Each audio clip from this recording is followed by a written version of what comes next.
大晚上，哎，我这个有破洞哎！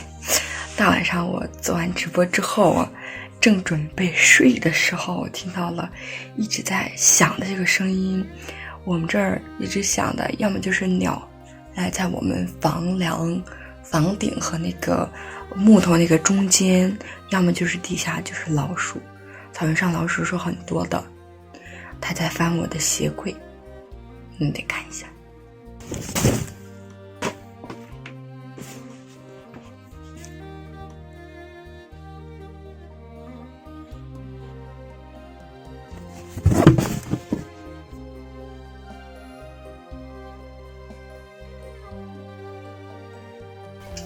我要不要打死它？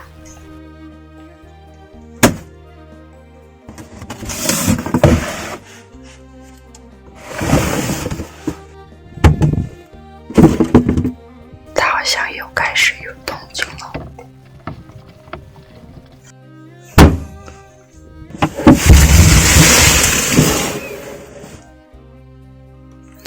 应该是顺着这个管道的这个口子在里面，在其他地方这个柜子里面。因为我这个抽屉是能打开，但是我现在打不开，弄了半天终于撬开了第二层抽屉这块，这个滑道这块，能看到吗？那边有一个死老鼠，这明显是刚刚那个的以前的兄弟吧。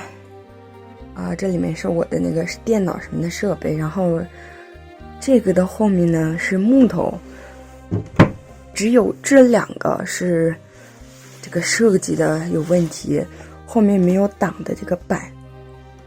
就是这个责任吧，全在于我。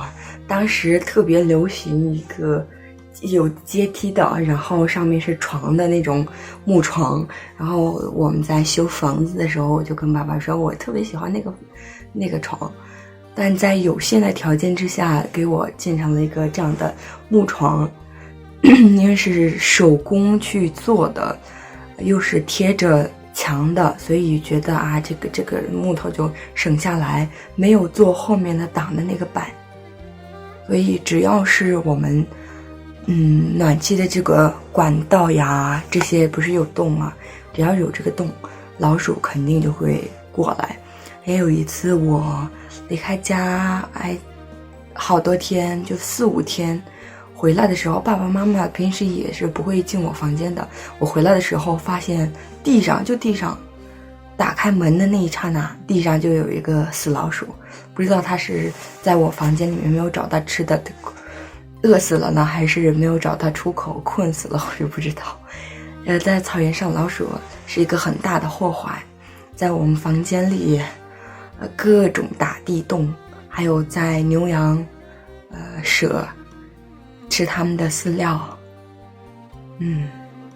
是一个很大的祸害。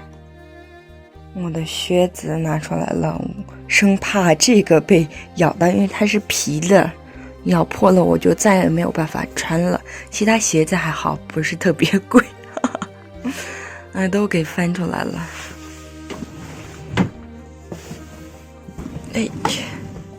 装上之后，哎呦，忘了锁了。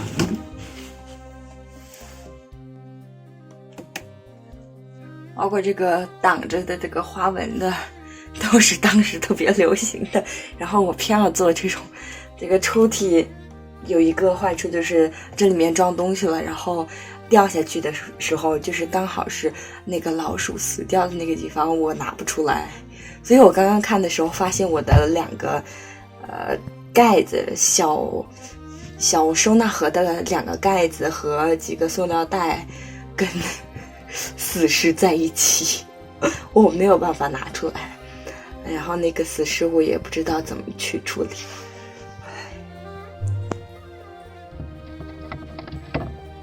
听这个声音，我不知道它在哪儿，但是它在啃东西。